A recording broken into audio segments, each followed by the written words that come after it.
Hello everyone, in this video let us try and solve this problem.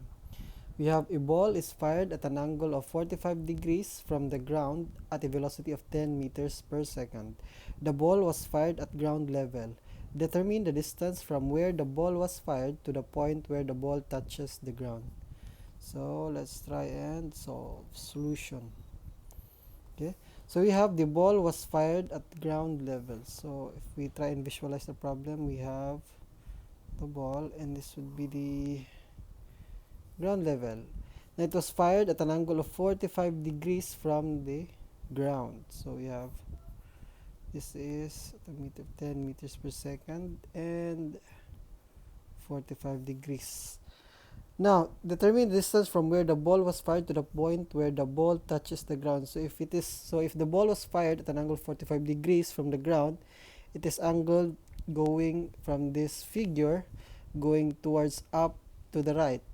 Now there are no made mention of any acceleration, but if there is no acceleration or deceleration along the vertical, then obviously the ball will not touch the ground.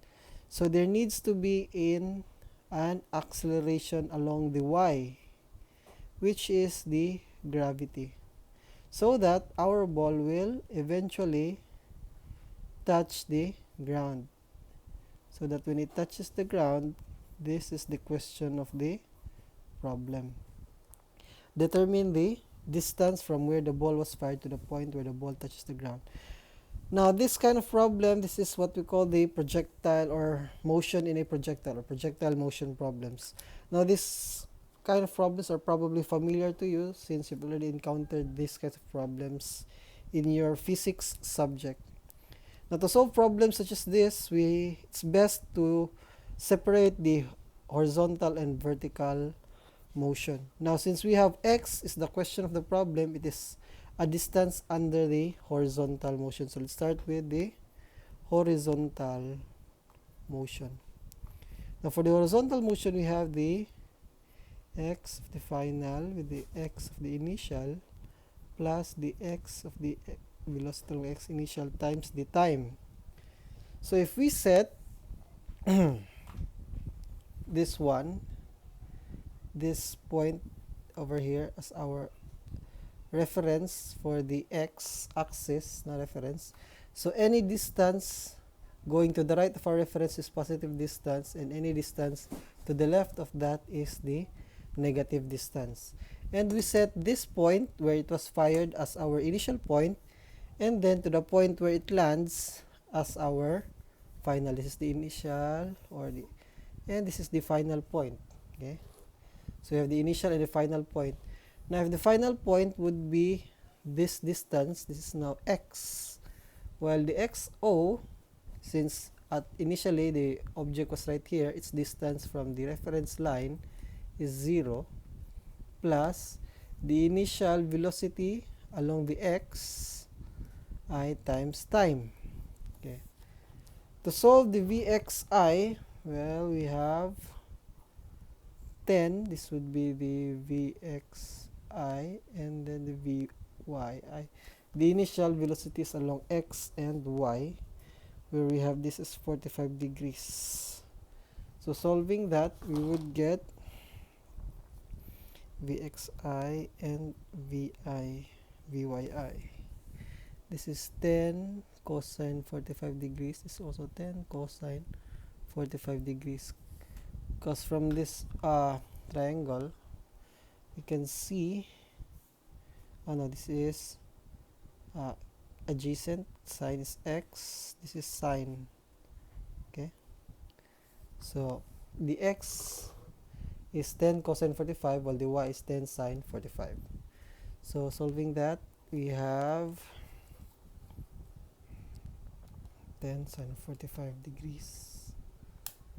We have 7.071. 7.071. This is also 7.071. I believe it's the same if you have it in cosine. Yep, 7.071. So this is meter per second, meter per second. Okay, so we have the initial velocities along the x. So we have this one. To solve for x, which is what is asked in the problem, we need t. We already have the vxi. We do not have t. We need for the problem the x. So let's now move to the vertical motion. Okay, vertical motion. Now, to solve for the vertical motion, let us set this line. Wait. Should be y. I mean the x. The reference line. And this should be the reference line for our vertical motion, the x-axis. This should be our reference line for the vertical motion. So any distance above our x-axis, that is positive distance, while any distance below our x-axis is negative distance. Any movement going above the x-axis is positive movement, while any movement going downward is negative distance. Action or motion. So let's have it here. We have the y. We are given the initial velocities. We are given with the initial velocity along the y. No, we have that. We have the initial velocity along the y. We need time. The time it needs for the ball from the initial point to the final point. So that's what we need. So we can plug it here in our horizontal motion. Note that the horizontal motion and the vertical motion happens at the same time. So the time the ball needs to reach in the horizontal action from the initial point to the final point is just the same time it needs to reach from the initial point to the final point in our vertical analysis. Okay? Since they are just the same object. So the time here for initial to final in the vertical is just the same with the horizontal. So we need a time. We have the initial velocity along the y. Any other values that we have, we also have the acceleration or the gravity.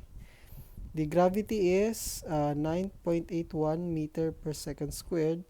And this is negative since the gravity is always directed towards the ground. So we have two given values. We need the time t.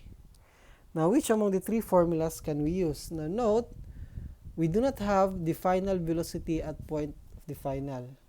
We have the initial, we do not have the final velocity. So, let's avoid using the equation that contains the final velocity. So, let's have this equation instead. Plus VIY times time plus 1/2 the acceleration times squared.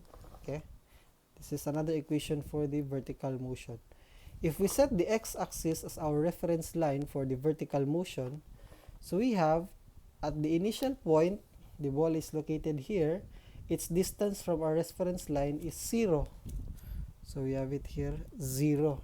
Okay, at the final point over here, no, we have it as YF. At the final point, when the ball reaches our final point, the distance of the final point to our reference line is also 0. So this is also 0. Plus the initial velocity along the y. This is positive since our our y velocity is going up. So this is 7.071 times time plus 1/2. The acceleration is the gravity. So this is negative 9.81 t squared. Okay, so simplifying, we would get 1/2 9.81 t squared is equal to 7.071. So I transposed this part to the other side. We now have this one. Then we cancel out t. So we get t is equal to, what's this? 7.071. Oops. 0. Divided by 9.81 or times 2 divided by 81. times 2 divided by 9.821. Okay? Answer is 1.442. 1.442. This is in seconds. And t is equal to 0. So we have two answers. Now the reason why we have two answers because the equation that we obtained over here is quadratic. So there are two values for t. That is when t is 0 and t is 1.442. The first t is equal to 0 is because we cancelled one of the t's directly. So that's when we get t is equal to 0. While the other value of t is this one, 7.071. We transpose the 2 and we transpose 9.81 to eventually get 1.442. And from our problem, it means at time 0, our object was right here, which is correct. No? The object had the object was at a location of 0 distance from the reference line, and then after 442, the object reached point 2. So we'll be using the 1.442 since we are concerned for the final point, not the initial one. So 1.442, we get x is equal to 0 plus 7.701 times 1.442. We get x